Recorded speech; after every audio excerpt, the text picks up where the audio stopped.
Hello, hello, hello. At least we hope we're going live. It's Leaders Live showtime, folks. And I'm Andrew Jenkins, and this is a short countdown timer just to help the various live feeds catch up and settle down. Well, they didn't settle down last week, did they, folks? So we had some real problems with LinkedIn last week. So there we go, happening now. So that's great. Let's just see if I can get into it. Tap to join. There we are. We're on. Fantastic. And we're apologised for last week. We had technical problems with LinkedIn, although I'm apologising for LinkedIn because it wasn't our fault. So there we go. Anyway, we're hanging out with sales expert and all-round good guy, John Attridge, CEO of BBX UK. And our theme today is igniting sales passion and unlocking new customers. Ooh, I think that deserves a... Ooh, not that one. We want one of these, wherever it is. That one. There we go. So give us a quick wave and a quick hello, John. Morning, everybody. Brilliant. And, hang on to your hat. Hang on to your hat, baby.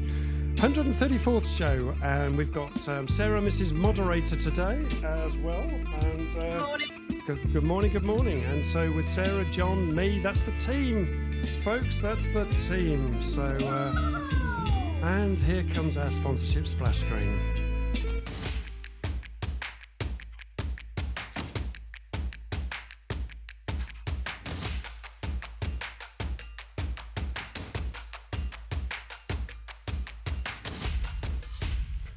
Boom, there we go. So good morning, good morning, good morning. And we are live with Leaders Live, spreading the love, folks, spreading the love.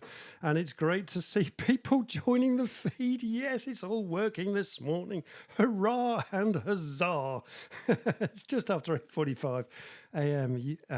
8:45 a.m. here in the UK. And we are delighted and relieved that we are live again on LinkedIn. Live with Leaders Live, spreading the love, folks. Yabba dabba do. And we hope you enjoyed that groovy opener as well, gang. And this week we are delighted that we're being powered by Marketing CX, our sponsor this week, Tilly Davis and her crew. So that's all good. So we're pleased with that. And look out for who's sponsoring us each week, because that can change. And let us know if our audio is coming through okay as well. And if you're new to Leaders Live, a warm welcome to you. And as you regulars know, Leaders Live is a dynamic talk show that generates business through networking, through community, and extraordinary conversations that inspire, just like we're having today.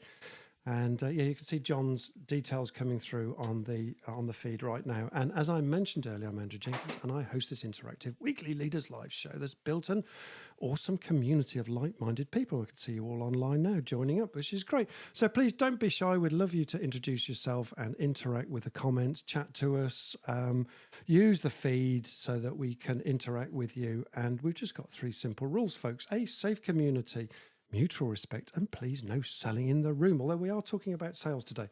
And our motto is hi to the power of we. And a really, really easy way that you can support this free interactive show and all the time and effort that we put into it is you can use a little app called buymeacoffee.com. And if you buy me 5, you get half an hour free coaching session, folks. And it looks a little bit like this if I can find the link. Where has it gone? Here we go. Let's just do a quick test for you to show you what it looks like. There it is. Yo, there we are. And all proceeds go back into the show, folks. So, the link is on the screen, but Sarah will also put the link in the feed as well. And so that's a way that you can show us some love as well, gang. And as I said, all proceeds go to the show. So also smash those likes too, please, and those thumbs up. They'd really appreciate that. Keeps us motivated. I love that bell. So if you put it all together, what have you got? Bibbidi bobbidi boo, and you'll be singing that song all day. So there we are. And let's bring in our guest right now, Mr. John Attridge. How you doing, John? Morning, and always happy. It's just the degrees that vary. Yeah, and it's a sunny day here, so we're having an awesome day today. So hopefully the sun will stay out, and it's going to be a bright day everywhere today. So and our theme today, John, is igniting sales passion and unlocking new customers, right? Yeah, and it's a common issue with a lot of businesses, and I'm a devotee of Peter Drucker, and Peter said many decades ago, made the observation that 92% of businesses are product-led by product-led entrepreneurs, and only 8% are led by sales That's really entrepreneurs. interesting. Yeah. And yet the number back 50 years ago, and it is today, nothing's changed, is that 80% of product-led businesses fail and only 20% of sales-led businesses fail. Wow. So So there's there's a your nice little message. stat There- for people to digest. There's your message. So if you're sales-led business, then you're more likely to succeed by a massive percentage there. So tell us a little bit about your backstory, John, briefly, and where we're heading today. So it'd be interesting just to kind of get a bit to know you, John. I know you're a cricket fan and a family man. Yep. Tell us a bit Yes, I more. love my cricket. I think Mm. I got number 26 ranked in the world in umpiring Wow. at one point. So doing That's cool. minor counties, Premier Leagues, first class, second 11 here in the UK and the West Indies and Australia, and Wow. so always an enjoyable outlet. But my early days was in. I started off in sales accidentally. I wrote about it in the book, in my book, and as a little story, and it fell into it as a 19-year-old, and 13 years later, I was the state sales manager for MLC Life, which is the largest, or the second largest life office in Australia, and we had hundreds of commission-based sales people under the tutelage of a 20-something-year-old, which was a little bit fun at times. Back in the day. But that one thing led to another, and I got involved in other forms of sales, grown and exited a couple of 8-figure businesses, and Wow. we've got a decent 7-figure valuation heading towards 8 going now in the last 10 years. So I've had really 4 blocks in my life. One was a commission-based sales agent and leader, and then the last 3, a business community platform helping businesses grow their business, scale it, exit it for more, and get a better lifestyle along the journey. So Wow. that's the 4 quadrants of my life so far. That's an interesting point there, and I know this isn't sales related, but just picking up on that point, 4 different sort of career steps, 4 quadrants of the circle. How important do you think it is for us all to think about reinventing ourselves as we progress through our careers, John? Just a Well, I thought think for you. you've always got to be learning. Yeah. I think you're very naive if you think that by the age of 30, you've learned everything. I continue to learn every single day, Every day's a learning day. and I always put a certain percentage of my day into learning activity, and Yeah. Such that as could what, be John? even doing something like this. Yeah, right. You know, Okay. So joining yeah, in, giving yeah. away something. Yeah. If I'm giving today, that means that someone else might reach out and say, "Hey, John, saw your presentation. Have Mm, like a discussion on this," and you think, "Oh, brilliant. that's interesting." And you find out about AI, and you find out about sales funnels. I thought the only thing you used a funnel for was putting petrol into a car if you run out. But um, there's scorecards and all sorts of different things that Isn't there? people pop up with, and I'm always amazed at some of the inventive ways people have of creating a new twist on something that's been around since the Stone Age. Since the Stone Age, yeah. And on funnels, John, are you a fan of sales funnels? Absolutely, There we go, folks. absolutely. Absolutely. Brilliant. Um, I agree with the modern technique of putting cold leads in the top of a funnel or a hopper and Mm, allow them to gradually warm up as percolate they through. go through and come out Yeah. boiling at the bottom. Happy days. Just like Uh, fresh coffee, right? yeah, Yeah, there but we on the go. proviso that you don't have to have 1,000 touches, or you don't have to put it in the hopper for 10 years in order for a sale to pop out the other end. Because Yeah. I think we were discussing before the show that there's too many people nowadays expecting the old days of sales to disappear, which was to dig 1,000 tons of dirt to find some golden nuggets or some diamonds. Too many people today are looking to take the silver bullet or the shortcut, get rid of all the dirt with a water blaster, and just see the diamonds and the gold sitting there ready to pick up. And Wouldn't that be hey, nice? Yeah. it would be lovely. Yeah, you got to do the hard work of sifting first, haven't you? And that's the key thing. So, great advocate of sales funnels, and do the hard work, folks. And John, you've got an audience question. I don't know if you've got it to hand. Have you got your audience question there, or do you want me to say it for you? Fire it at me. Okay, let's introduce Mrs. Moderator very briefly. Sarah, how you doing? It's coming up. People are joining in. What's They not are, to isn't love? it great? Yeah, we love it when the feed's there. The best part about this is that, unless like when I'm on stage, people can throw rotten fruit at me, but here I'm fine. Here you just get lots of love. So there you go. Absolutely. Brilliant. Absolutely. Brilliant. So the audience question is, John is an expert on sales. So what sales related question have you got that you'd like John to help you with and answer for you today? There's always a purposeful mistake in the text, isn't there? So there you go. So what questions have you got for John? And pop them in the feed, and we will answer them as we're going along. Basically, that's brilliant. Anything in the feed you want to pick up, Sarah? Yeah, Kieran just mentioned the stat about the sales-led business and founders. So if you aren't sales-led, it's best to know this early doors and find a sales-led co-founder, right? There you go. Yeah, Perfect. absolutely. There you go. It's one of the things that I talk about in my book. And, because if you haven't got sales, you haven't got revenue. And if you haven't got revenue, you've got a hobby. And you don't pay staff, right? Well, you don't pay any of the bills. So, absolutely, yeah. There's so many business leaders and owners that I come across, and my community extends over 31 countries, and directly and indirectly, there's about 480,000 businesses in the community of all shapes and sizes, in just about over 1,000 verticals. So amazing. one of the beauties of what I do is that I get to know the workings of just about every single business on the planet in theory as to what it does, and you can see right away the ones that have the nerdy people that have come up with this great IT and forgotten how to get to the marketplace, how to create a message that other people understand, not in jargon, and then how to get that message to enough people for them to buy their product in enough numbers at the right price in order to have an actual business. And if none of that's present, then you don't have a business. And it's quite simple, really. And welcome to. I just noticed Stuart's in the feed as well.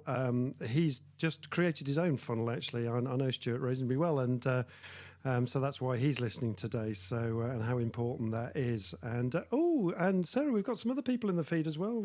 Is it? We have, yes. I'm waiting for you to stop doing my job, actually. Okay. Demarcation dispute going on here. Absolutely. Dear me, I might as well not be here. There we go. Yeah, Anita completely agrees. We must keep learning. Joe Cooper's got a question Joe Cooper. for you. Hello, Joe. Says, I find the biggest stumbling point is ghosting. Is there a way to overcome that? Oh, over to you, John. I wonder what she means by ghosting. If you're talking about trying to do something that other people do, or someone's trying to imitate what you're doing, I'm not quite sure where the context of that is. I wonder if she means perhaps people just ignoring you. Ignoring you completely. Well, it's like a story I tell, and it's Bournemouth Town Square, lovely town square with a river going through the middle of it. Yes, Bournemouth. All the bits and bobs, and there's a guy down there with an A board on his back, and it says "Buy my life vests, buy my life vests," and he's sitting in the square, and he's there for an hour. Yeah. And there's hundreds of people going past, all ghosting him, just about. So 1,000 people finally go past, and only 30 stop. 970 just completely ignore him. And he's saying, buy my life vests, buy my life vests. They're only a fiver. They're only a fiver. And 30 people stop and say, oh, yeah, okay, interesting life vest. But none of them buy, not one. Oh, bless them. So here he is. He's had this day down there, and he's been completely ghosted. And then he thinks, I wonder if it's the process rather than, do people need life vests? So he decides to invest and rents a boat and goes out to the middle of Poole Harbour. And he decides to put his price up as well from £5 to 100. Oh. And so he's setting himself a nice challenge. Next thing, he comes across a drowning person in the middle of Poole Harbour. And he says, I've got life jackets here. They're £100. And there's no argument. The guy jumps on board, kisses him, embraces him, and thanks him very much, and is in a huge rush to give him £100. So what changed? Yeah. So a Well, couple he of went to meet the fundamental market, things. right? Yeah. We focused in on a need rather Mm. than just buy my stuff. Right. And Focus on a we need. also proved to ourselves that price is never the issue. So too many Mm. people, and this is another thing I talk about, is discounting instead of adding value, which really annoys me, because people just give away product, and I've got plenty of examples of that. But in my case study there, we actually increased the price of our product 20 times, and yet we had the buyer begging us to do business in that instance Wow. because we found the 5 buying motivations we'd moved to the highest. I think I covered this last time, Andrew, but it might be Mm. just Yeah. quickly. Correct, by So all there means. are 5 buying motivations, and the weakest buying motivation is curiosity. So people in that square, 30 people were curious as to why this guy was sitting there with an A board buying my life jacket for a fiver. So they were Yeah. curious. There was no need for the life jacket right now, so they all passed by. Mm. The next step up is future pleasure, because every sales thing, either people gravitate toward pleasure or away from pain.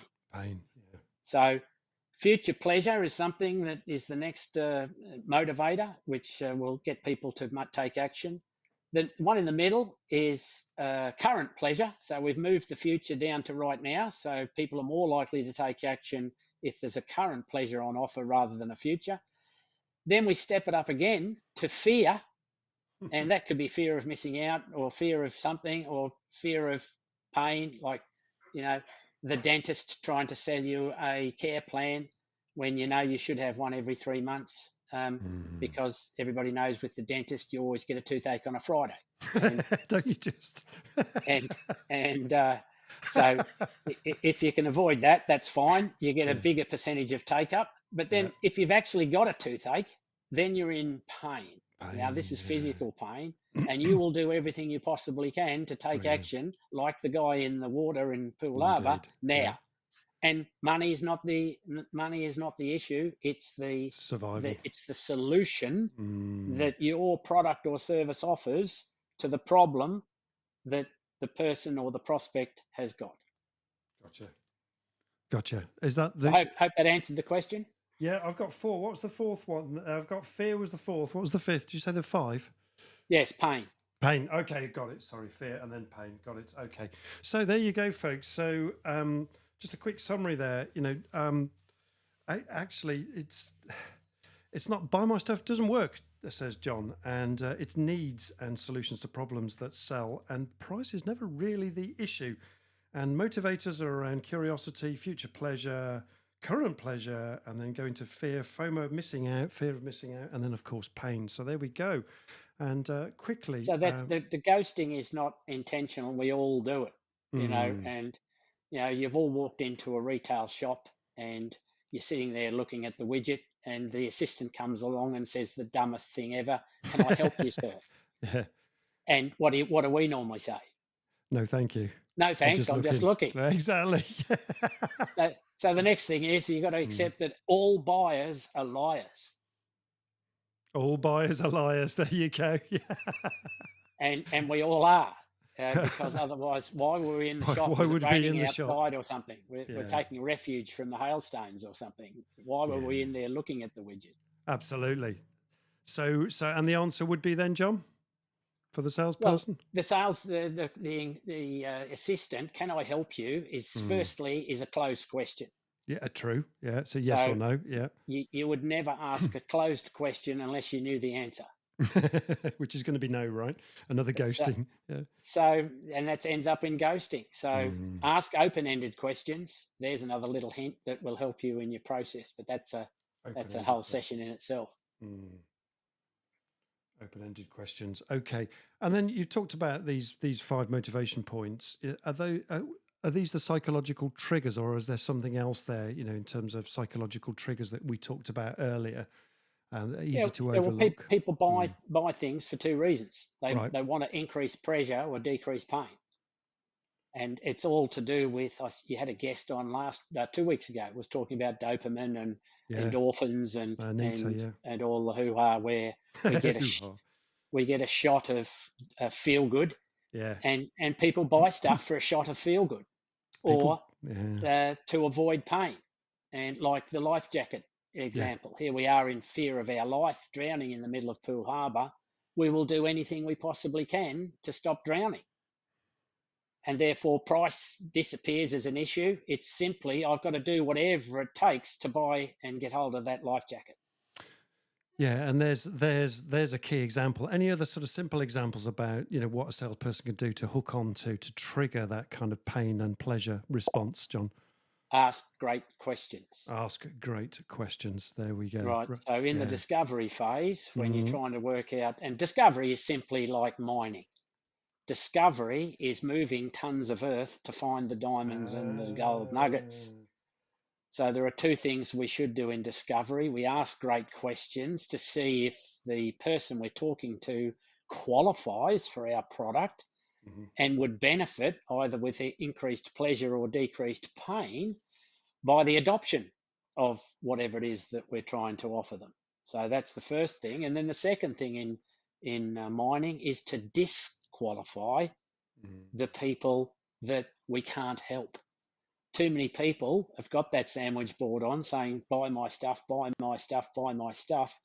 And then what's that has led to is this common misnomer that you have to have 1,000 touches, know, like, and trust with everybody before you can sell them anything, which is complete garbage. If you are disqualifying correctly, if you are qualifying and asking good discovery questions, and you can find the person that you can help, then it's your duty to try and fit whatever it is your solution into their pain or their pleasure Into their pleasure. path. Yeah. Just like the drowning man, I go back to him again, or the woman. For everybody, I want to be equal opportunity here. Yeah. You'd have a duty if you sold life jackets and someone was drowning. You'd have a duty to offer them one, wouldn't you? Wouldn't you just? Absolutely.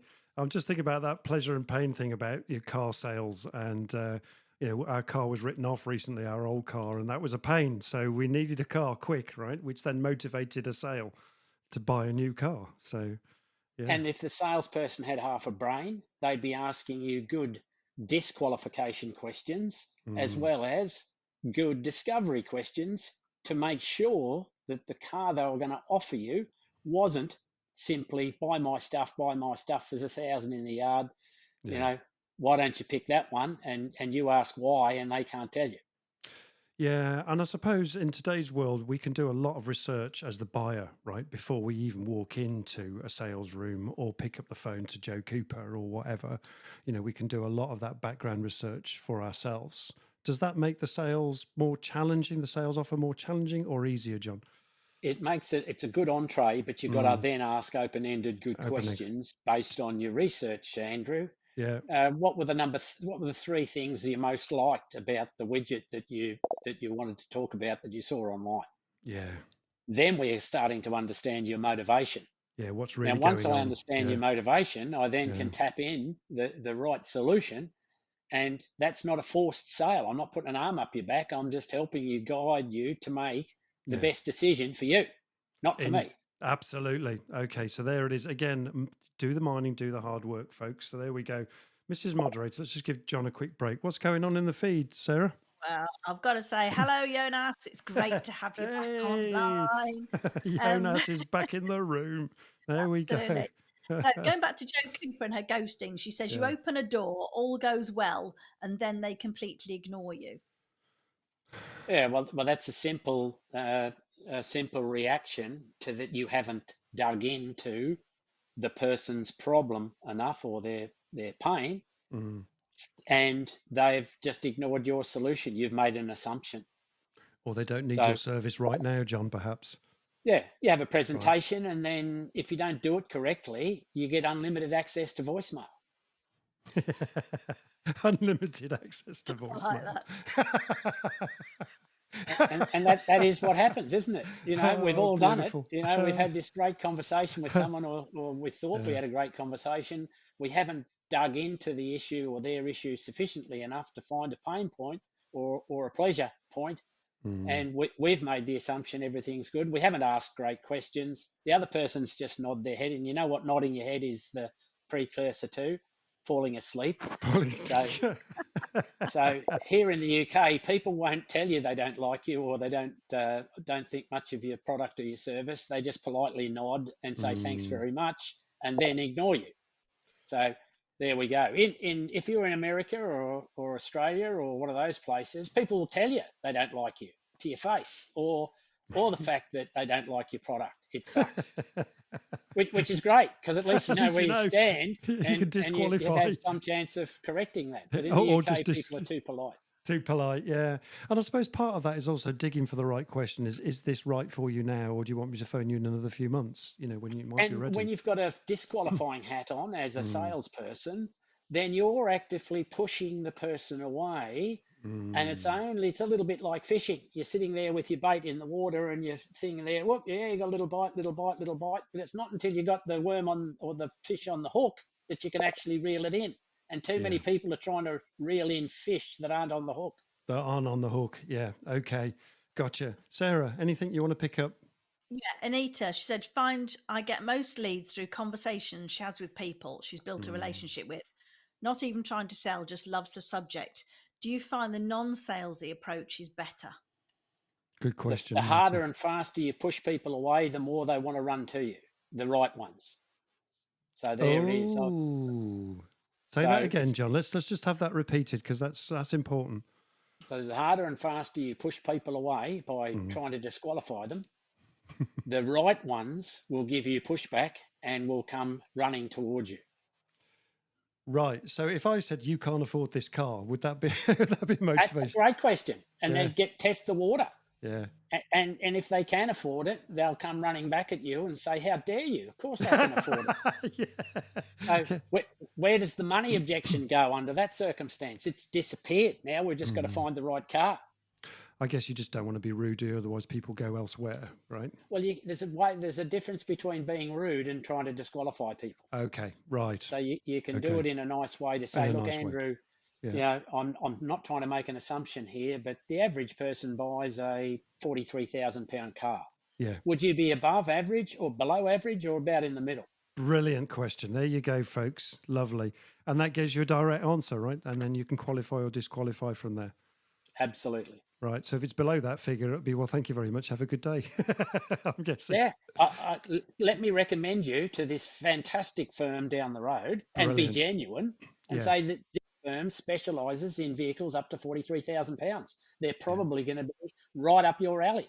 Now, if you're genuine with that, you're disqualifying a person nicely. You're referring a little bit of business to one of your people that your Pats work in with down the road. And in return, when you do that, guess what happens to you most of the time? They do the same to you, right? You got it. Reciprocation. Beautiful. There you go. I love the way you've answered those questions, John. And that follow on, it isn't just closing the door on someone. It's recommending somewhere where they can go. If you're disqualifying, then someone else can pick up that. And there's an opportunity to reciprocate. I love that.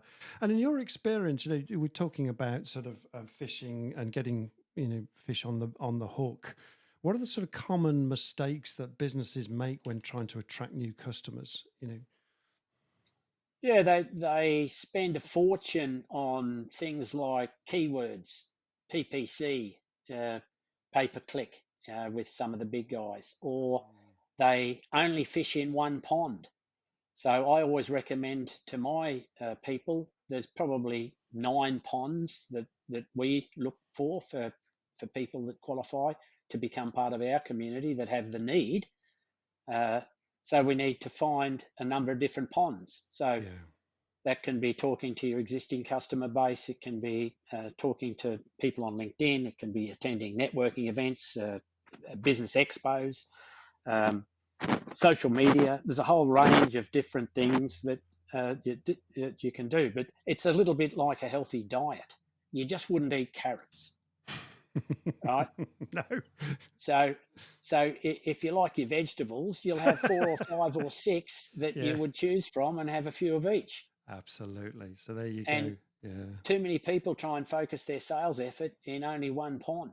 And if that has a dry season, then you're dependent upon that pond. You're not spreading your options, and therefore you're decreasing your chances of success. Yeah, and I suppose it's a bit like looking for jobs. If you're only fishing with one rod, you're only going to get one bite. But if you've got 10 rods out there, you've got the potential of 10 times the amount of bites. Yep, Same thing, right, John? absolutely. And then you can be in a little bit more charge of which one that you want to follow. Yeah, or even use a net, perhaps, and trawl. If there's a one size fits all capture system, happy days. And one to many is a great model. Yeah. The SaaS model, software as a service. There's some great companies now, Yeah. and all they're looking for is a mass adoption rather than on a one-to-one. So it depends on what you're looking for. If you've got you're an accountant and you're offering a service for small to medium-sized businesses up to 2 million of turnover. So that's the first thing. A lot of people don't understand what their client looks like. Okay, so having the ideal avatar, again, back to marketing strategies. And not only what the client looks like, but what are their motivations? Yeah. And then sell to the motivation. I was in a cafe yesterday and discussing marketing with my fractional marketing director.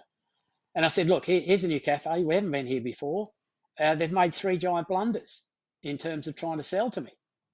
None of them asked me what, they say, yes, sir, what would you like today? Great selling question. Happy days. I'm in a cafe. Yeah, I want some fish, please. So they didn't get my details. So no data capture. So it's if you're building a data list of people to prospect to, if you're not using a CRM, then how can you direct your sales effort? You haven't got a memory like a steel trap. How are you going to remember everybody?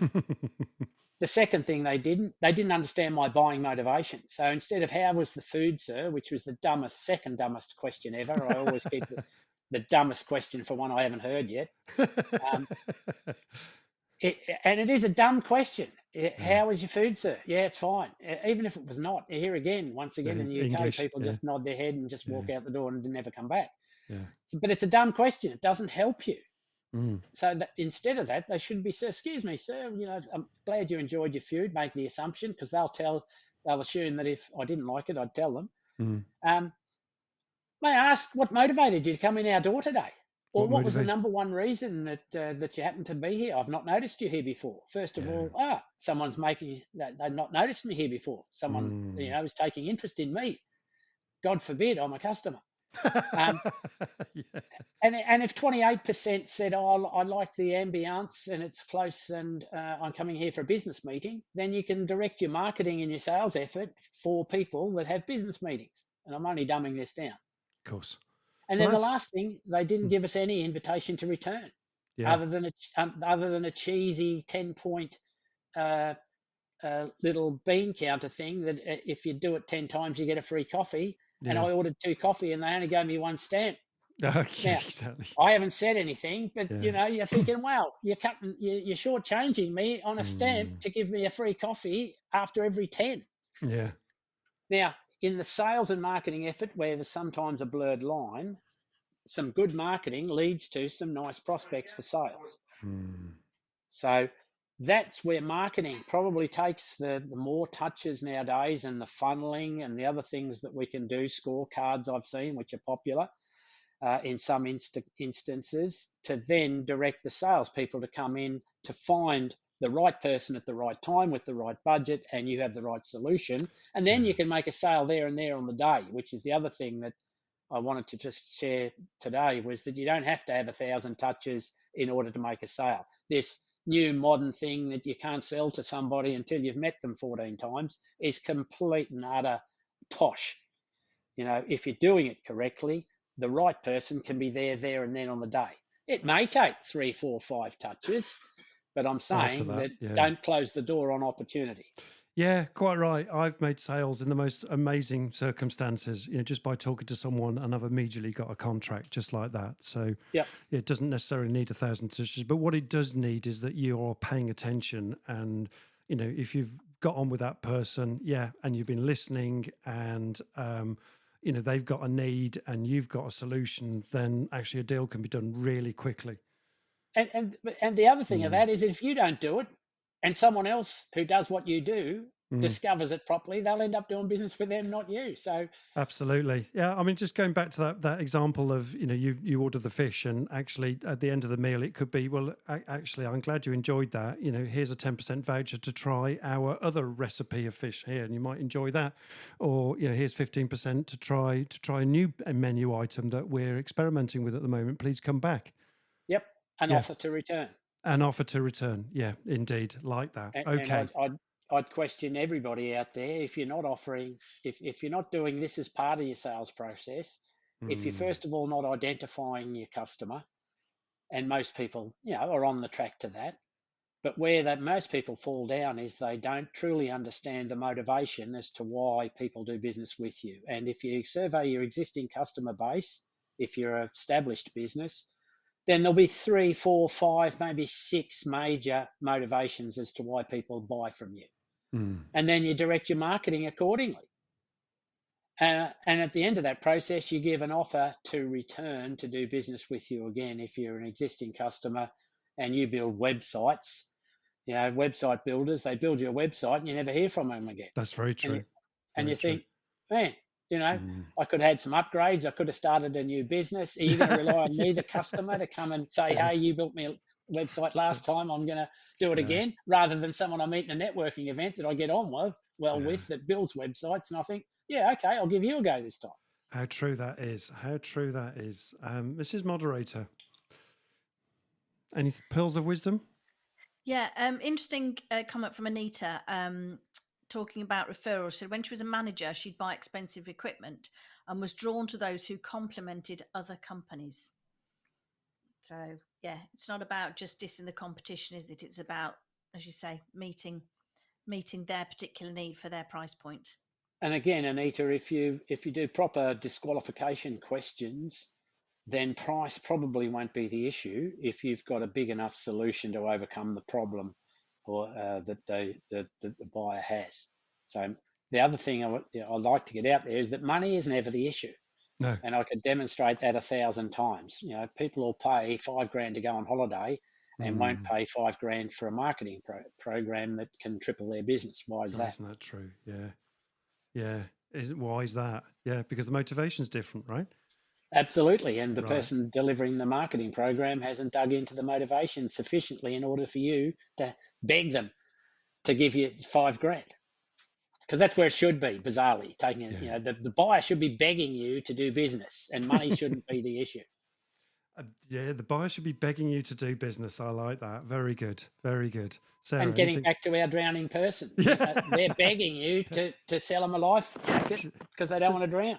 Absolutely. Yeah, they're not going to say no thanks to that, are they? Very good. Yeah, Sarah. Yeah, Jonas comments that directness is much easier. As a Scandinavian, he usually gets into trouble for being too direct.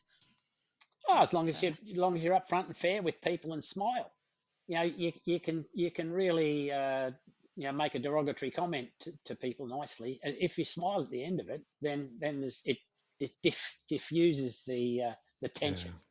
I like directness, actually. I think that can be, for me, that's a selling point.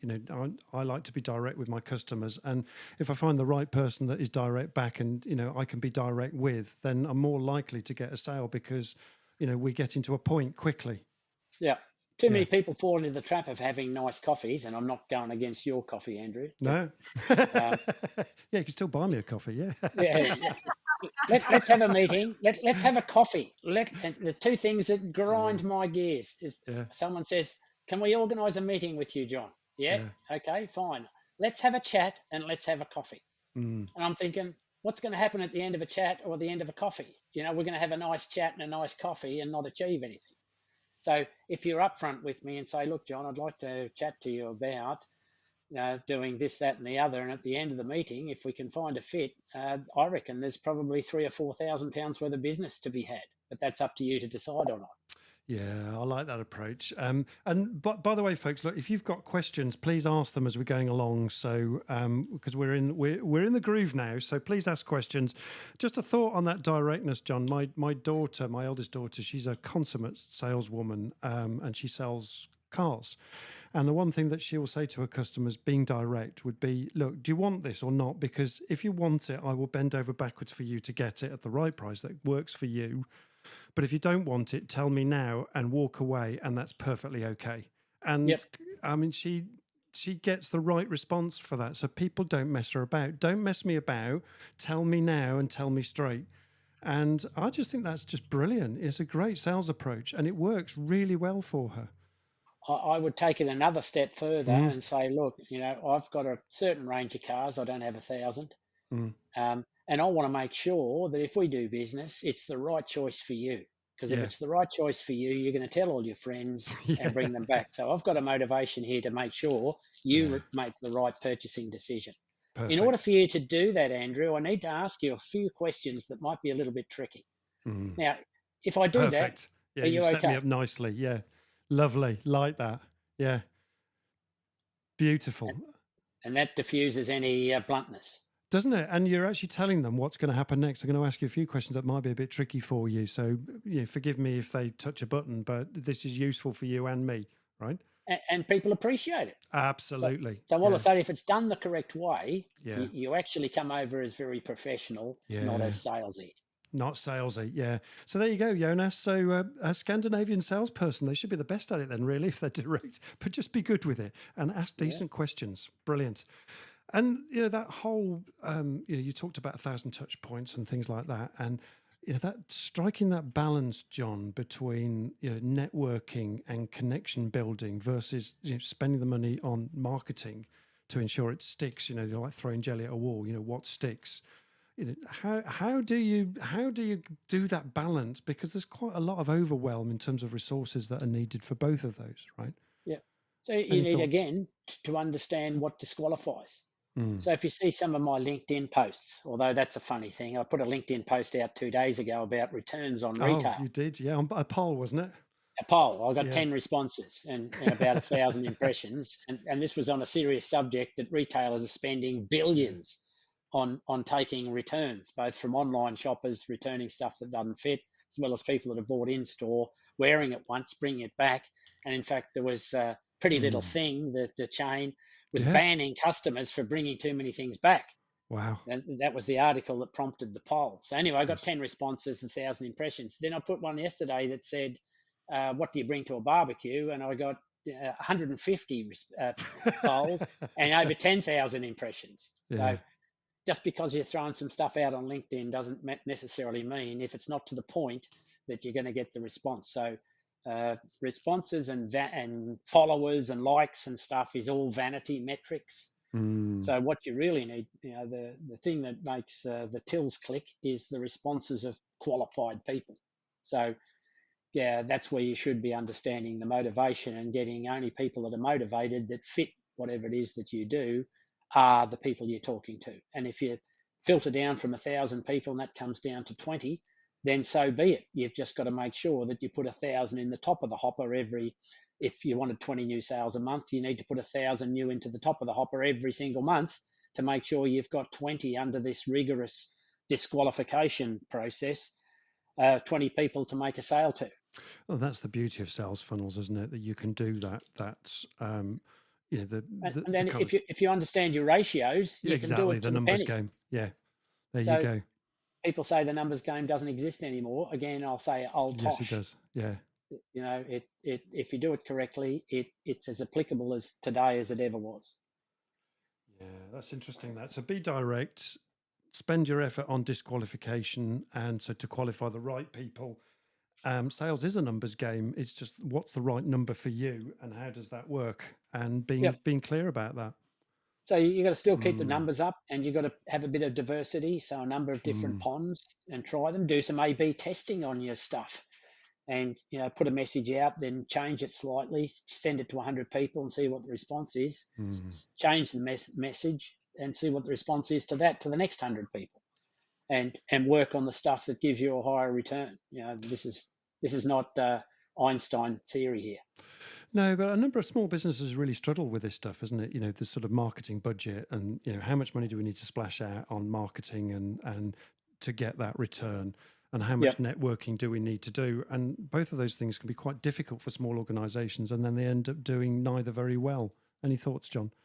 Yeah, well, most businesses, and I write it in the book, you should be spending somewhere between 7 and 11% of turnover, or if you're a startup, what your estimated turnover is going to be, on sponsorship, promotion, PR, advertising, marketing, and all web-based attraction services. So what many people try and do is become a sumo wrestler and don't eat. So what they're trying to do is get by on the odd bit, go to the free networking events, a little bit like this. I'm only kidding. But Very quick. Love it. Doing everything for free Yeah. and trying to gather nuggets somewhere and then spending no money on marketing. And then that's, as I say, it's just like wanting to be a sumo wrestler and not eating. Not eating. Yeah. It's not going to work. So it's not just a matter of splashing money either. It's getting back to understanding the persona of what an ideal client is for you, what motivates them to come and do business with you, and then do your marketing and your sales follow up in accordance to the knowledge that you have as to who you're shooting at, because you can't see it, can't shoot a target you can't see. And what most small business owners are, get bearing in mind from the very opening thing, 92% of them we know are going to be product led. So they're not going to do sales well anyway. No. And then they're going to go off and just, like a dog round on its walk, on every tree, and hope that, a couple come back. Yeah, they'll have a sniff and come back. I'll get it. Okay. And, that's interesting. You talk about the sales-led business and versus product-led businesses. Any sort of tips for us if we are a product-led business to kind of think, well, how do we change to become more a sales-led business? Because the success rate, as you said right at the beginning, is a lot higher, 80% higher than the returns that you get if you're product-led.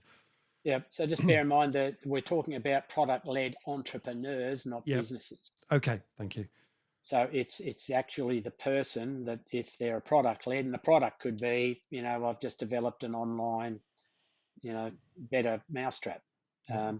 or it could be a service. It's still a product. So if you're product driven and you're not a natural salesperson, someone suggested, and it's correct, here's a few strategies. Yeah. So you either adopt very quickly a sales-led equity partner. That's my favorite. Yeah. So that there's skin in the game. So, if you're starting a business, find someone that's brilliant at sales and bring them in as an equity partner. And even if they've got to put skin in the game, either as a physical money up front as part of your startup pot, or as sweat equity. And there's a thing there where they get a base salary and a very good incentive on the performance of the business. Yeah. Then you've got a nice mix. The default to that is employ a great salesperson, and then if they're that good, then everybody else has probably nicked them anyway. So you just got to be careful with that, because there's so many salesperson that says, give me a 30, 40 grand salary, a car, and feed me warm, proper leads. Yeah. And I'll be the best closer ever. Yeah. As soon as I hear that, I run a mile. The best salespeople will be willing to work on a mostly commission basis. There you go. Yeah. So, and fish in lots of ponds, right? And have the lots of ponds. Got it. And be confident in their own ability that they're going to deliver an outcome, because they're going to get a greater commission, which is exactly what happened when I was at MLC. Right. Okay. Yeah. At MLC. And what happened there then, John? I'll come to a couple of questions in a minute. Well, you had a little collector income. Back in the day, it was like $100 a week. And that you got that for collecting some of the existing premiums, which was subsistence money even back then. Yeah. But you could make 100, 200 grand a year by making sales. Yeah. And so what I'm saying is, I would never recruit a salesperson that's happy on a safe, comfortable salary. It's a little bit like a safety net that becomes a hammock. And so keep them hungry, right? And they want to be kept. Now, the great salespeople want to be hungry themselves. All the time. Yeah. They'll be ego driven. They'll be competition driven.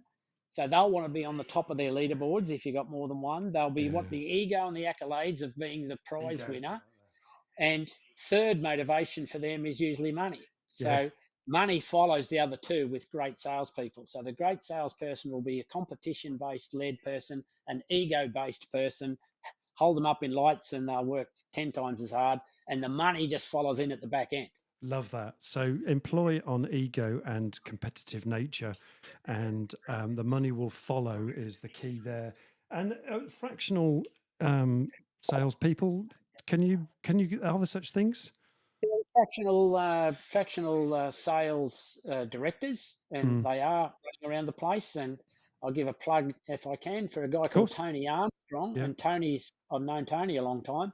Mm. And the trick with Tony is that he gets in there, works in your business, and actually gets on the phone or does whatever it has to do as part of his fractional duties, Brilliant. and demonstrates by actually doing it rather than talking about it. Doing it, there's the key as well. Action oriented as well, right? I'm just signaling we're sort of in the latter bits now of the show, so we're coming to an end shortly. Sarah, there's some interesting stuff going on the feed. What's going on? Yeah, so Kieran says, John, do you have an example of how consistency with marketing campaigns, paid content, etc., can really compound and help sales and conversation on conversion, as opposed to sporadic and more desperate marketing activities? Oh, good question. 100%. Consistent message is fine. If you looked on every single one of my LinkedIn posts, it'll have a hashtag under the bottom of that says business finance speaker.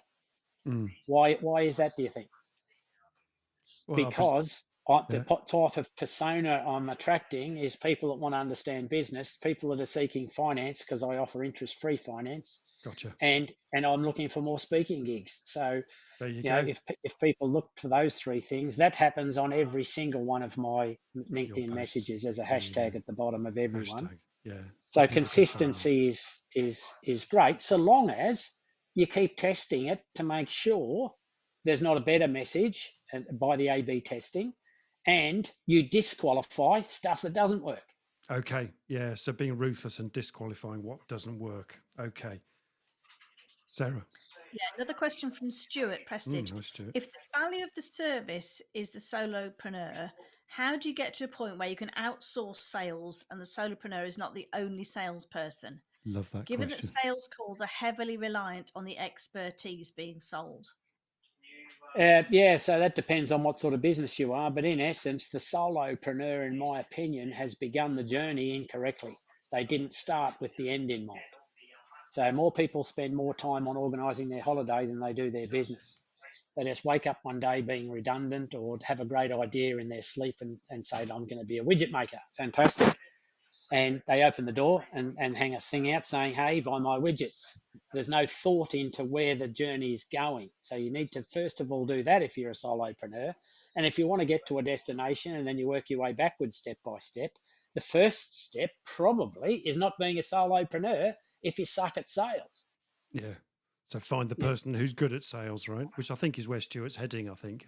And every person will have a different answer to that. But my suggestion to any solopreneur is if you understand and accept that making sales is an integral part of your business journey, because if you don't make them, you've got a hobby, remember, then if that truly is an issue, starting with the end in mind, working your way backwards, step one before you even open the door is to make sure you've got something, someone, or a strategy that will help you with sales. Yeah, if it's not you. And I suppose the complex thing there, I was just thinking about Stuart's question there and wondering, is it about the fact that it's maybe a complex business? So he's trying to find the right salesperson who understands the business properly to be able to sell it effectively. No, they've just got to understand what it does. Okay. So they never have to understand how it does it. Okay. Right, if you're a car salesperson, you don't need to know how the carburetor is attached to the engine pipe. Yeah, right? okay. All you need to do is that you press a button and the car goes broom, broom. That's all you need to know. So it's the what's, not the hows, isn't it there then? Okay. Now, you mentioned your book, John. I'm just coming to your call to action here. Just tell us a little, where can we find your book? Because I haven't got a link for it here. And I don't know whether Sarah can find that link. If you can, It's just in the Nugget store. the Nugget store. If you Google John Attridge business blunders and bloody great ideas, There we go. Is it on here as well, John? no, it won't be. That's my website. Yeah. But if you just Google John Attridge business blunders and bloody great ideas, and then look at Nugget store, I'd rather Nugget deal with store. a local smaller business than Amazon or whatever, because it's on Amazon and all the other places. There you go. He gets enough money, doesn't he, Mr. Bezos? So, That's yeah. it. So got Nugget it. store, and it's business blunders and bloody great ideas. It's the story of why 52% of people survive in business despite their best efforts not to, and the rest fail. There you go. And that's the answer that we've been talking around your book today as well, haven't we? And it's a great book, so I've got it as well. Although it's still in a box somewhere because we haven't unpacked yet. We haven't unpacked all our books, so since from moving, so I couldn't find it the other day. I'm going to have to put a GPS locator on them Yeah. when they go out. Yeah. Now that would be a good idea, wouldn't it? Brilliant. Okay, so call to action, John, for us. Yeah, so I run a business community, and if people have liked some of the stuff that they've heard today, and they've got an issue, and they've got to have these issues, they've either got to want to grow their business, to scale the business, get a better lifestyle from running it, or exit it for more. Yeah. And I can't help anybody without one at least of those four motivations. So I'm disqualifying you. Have you noticed that? There you go. So if you're not in that category, have a nice life. I love you to death, Yeah. but I can't help you. Yeah. If See you in you another are life. in one of those four categories, then link in with me. That's a good strategy to begin with, and then we can continue the journey on a bespoke basis. Brilliant. And you've got an offer for people listening to this show, haven't you? For the first 10 people who listen to this show or the replay thereof. Yeah, what did we decide? They're going to get a free upgrade. If they decide to come on board as one of my customers, I'll give them a free upgrade. That can be worth like 500 quid, right? If they qualify. So the first 10 that do that, I'll give them that. They just have to mention the show when they make a booking. Brilliant. And just a very brief outline on BBX, John, just so we've got a very clear idea of BBX and what it does. So BBX is a business community. If you can imagine, LinkedIn got married to PayPal. So marriage made in heaven. With a couple of exceptions, you have to own the business in order to have a profile, so you just can't work for them. Yeah, otherwise you get disqualified. Yeah. But imagine if LinkedIn then promoted your business when you had capacity to take on more client, and you actually were able to buy and sell to one another using the LinkedIn platform. So that's in essence what we do globally. Brilliant. Okay, so it's using the LinkedIn platform as well on a global level. And with a PayPal type thing off the back end, where you earn more money from the community and you spend it back into the community. We call it reciprocal money, boomerang money. Referrals, and reciprocating. Right, okay, so it's about referring each other in the community, folks. There you go. It's about building communities because brilliant.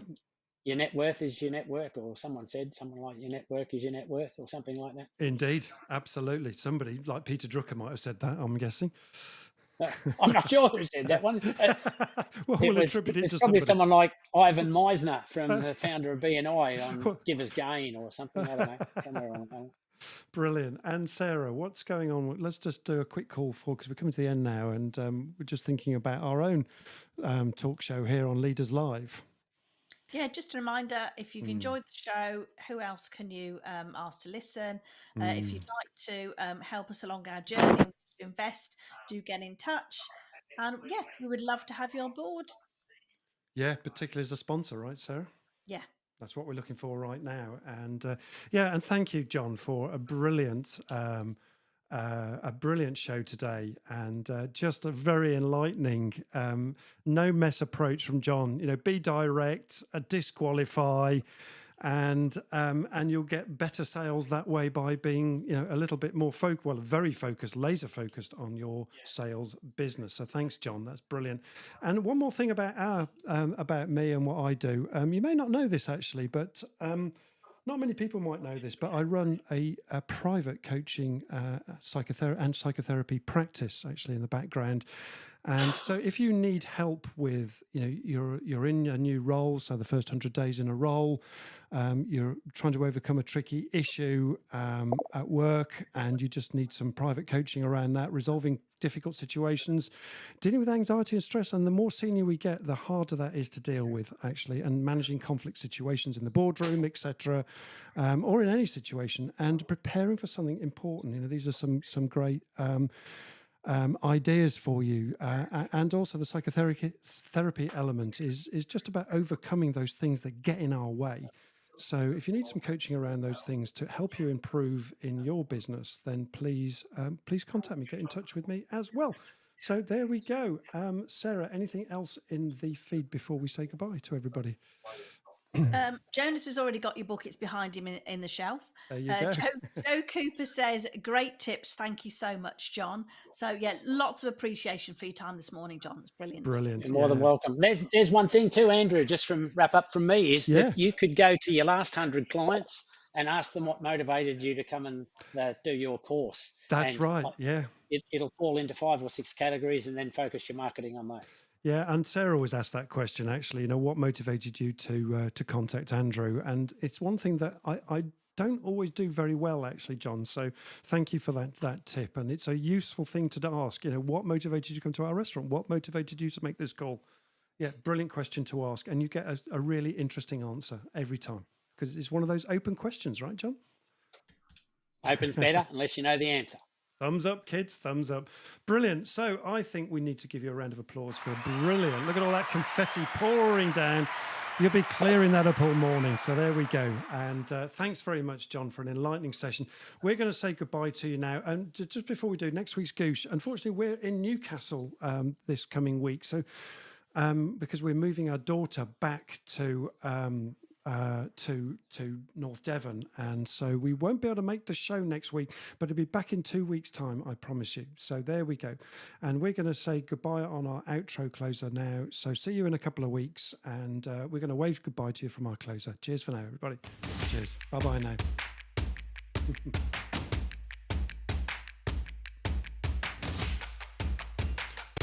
What another fab groovy show we've had today. I hope you've taken away lots from John today, and you can apply straight into your business. See you again in a couple of weeks for another awesome groovy show. Thank you very much, folks. Cheers for now.